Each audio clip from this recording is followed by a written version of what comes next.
आपने जनरली सुना होगा कि इंडिया में अनएम्प्लॉयमेंट बहुत ज़्यादा है, मार्केट में जॉब्स बिल्कुल नहीं है। लेकिन इस बात में कितनी सच्चाई है, आइए कुछ फैक्ट्स के साथ डिस्कस करते हैं। इंडीड के सेकंड क्वार्टर की हायरिंग सर्वे रिपोर्ट्स के अकॉर्डिंग 73% एम्प्लॉयर्स यानी कि कंपनीज ने एक्टिवली हायरिंग की। हायरिंग में अप्रोक्सीमेटली 7% का ग्रोथ देखने को मिला, जिसमें सेल्स और मार्केटिंग में 30 एंड 23% रिस्पेक्टिवली ग्रोथ आया। लेकिन इन हायरिंग्स में कैंडिडेट्स का स्किल गैप एक मेजर चैलेंज रहा। 61% एम्प्लॉयर्स यानी कि कंपनीज ने तो यहाँ तक कहा कि आने वाले 2 सालों में ये चैलेंज और बढ़ने वाला है। इसका मतलब मार्केट में जितनी कमी जॉब्स की है, उतनी ही कमी स्किल्ड कैंडिडेट्स की भी है। नमस्कार दोस्तों, मैं अजीत सिंह राणा अपने चैनल एक्मे कंसल्टेंट्स में आपका स्वागत करता हूं। और आज हम बात करने वाले हैं कुछ स्किल्स के बारे में, other than your professional skills that can help you to get employed easily, जो आपका सिलेक्शन इजी करता है। The selection process starts with your resume and your appearance, your communication skills and your confidence during the interview plays a very important role in your selection. तो आइए अपने resume के साथ आगे बढ़ते हैं। Your resume is just like your रिश्ते वाला फोटो। बात आगे तभी बढ़ती है जब फोटो यानी कि रिज्यूमे समझ में आता है। चलिए स्टार्ट करते हैं रिज्यूमे के साथ। एक परफेक्ट रिज्यूमे को डिजाइन करते हुए कुछ चीजों का ख्याल रखा जाता है और कुछ चीजों को अवॉइड किया जाता है। Now let's start with the dos for making a perfect resume. एक परफेक्ट रिज्यूमे बनाते हुए आपका फॉन्ट और फॉर्मेट एप्रोप्रिएट होना बहुत जरूरी है। सेकंड, आपका नाम, नंबर और एड्रेस क्लियरली लेजिबल होना चाहिए, क्लियरली विजिबल होना चाहिए। Third, your experience with your designation and major achievements with period of employment should be mentioned in a decreasing order.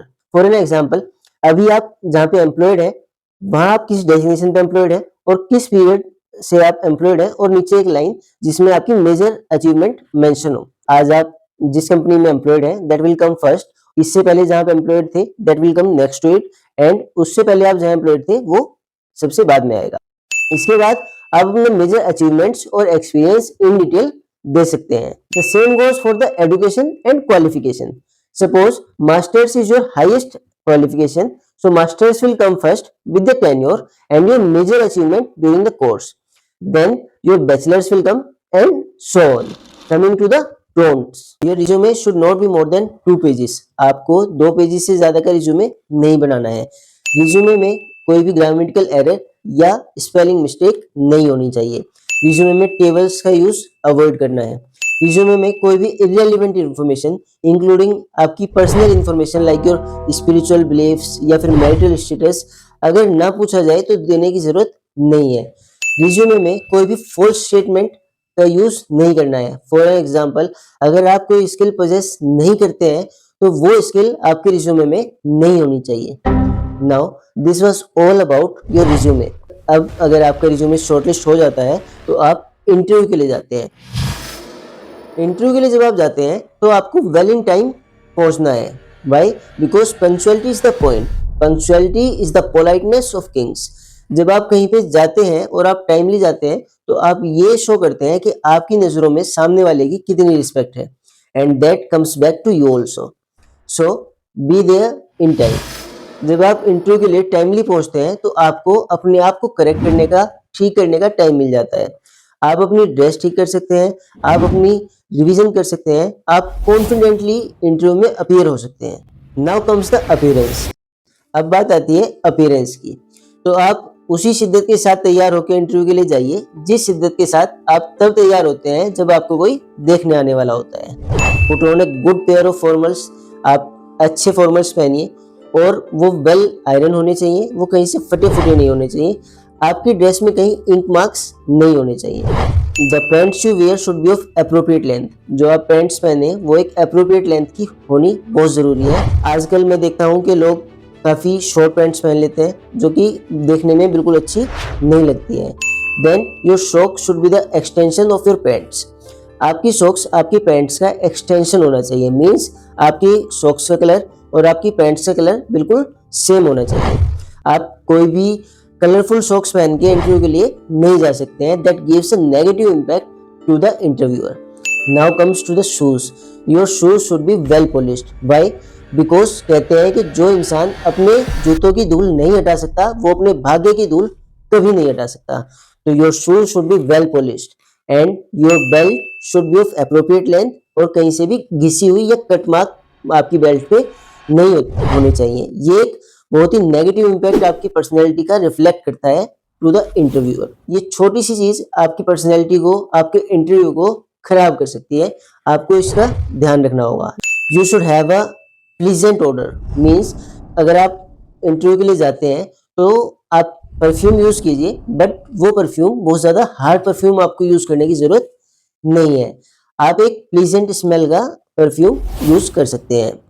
जो प्रोफाइल के अकॉर्डिंग आप ब्लेजर और टाई भी पहन के जा सकते हैं। And yes, never forget to groom yourself with a decent haircut. अगर आप बियर्ड रखते हैं तो अच्छे से ट्रिम करा के जाइए, अदरवाइज शेव करके जाइए। अब आप तैयार श्यार होकर इंटरव्यू के लिए पहुंच जाते हैं। जब आप इंटरव्यू के लिए किसी अच्छी कंपनी को अप्रोच करते हैं तो जनरली जब आप रिसेप्शन पे अपनी प्रेजेंस कंफर्म करते हैं तो वो आपको कुछ देर वेट करने के लिए कहते हैं।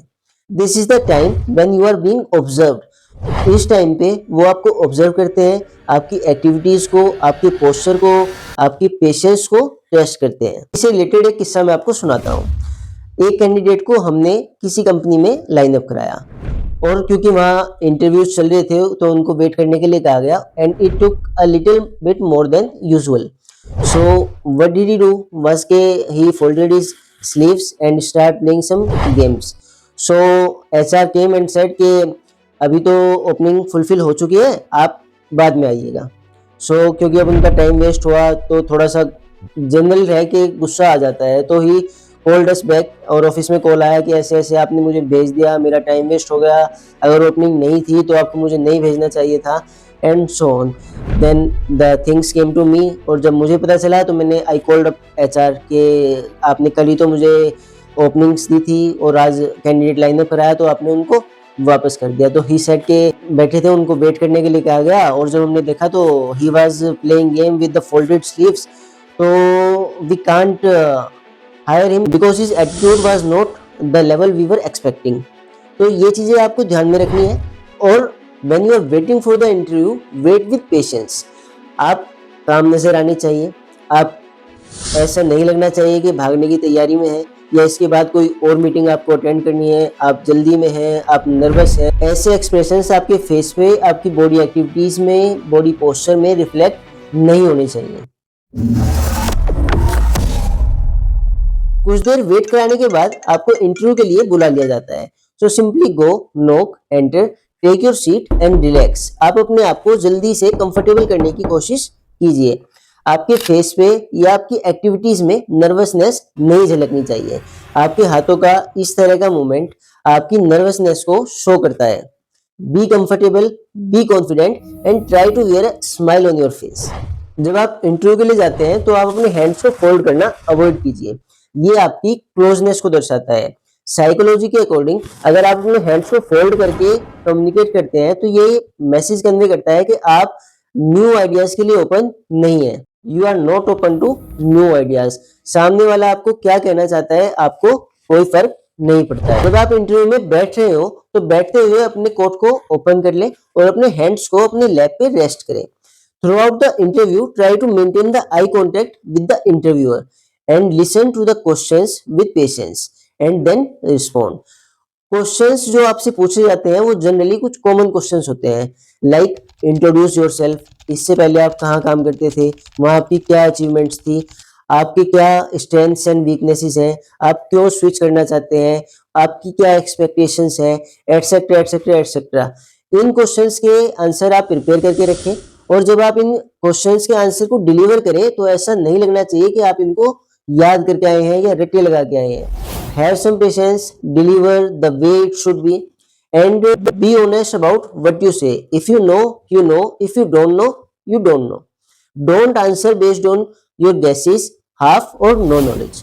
Try to make the interview more interactive by asking relevant questions। Like आप कुछ general questions पूछ सकते हैं, and at the end you can ask about your key responsibilities if you get selected। This will reflect a sense of optimism in your personality। और अपने interview में argument से बचें। हो सकता है आप आर्गुमेंट तो जीत जाए लेकिन नौकरी हार जाए, इसका कोई फायदा नहीं है। इंटरव्यू में आपकी पर्सनैलिटी, आपका कॉन्फिडेंस, आपका बैलेंस, आपका प्रेजेंस ऑफ माइंड और आपका थॉट प्रोसेस चेक किया जाता है। Be yourself, be the real you, don't try to show yourself as something else. ये कुछ ऑब्जर्वेशंस थी जो मुझे लगा कि आप सबके साथ शेयर करनी चाहिए। अगर आपको ये वीडियो पसंद आया हो तो इस वीडियो को लाइक करें, शेयर करें और चैनल को सब्सक्राइब जरूर करें। Thank you.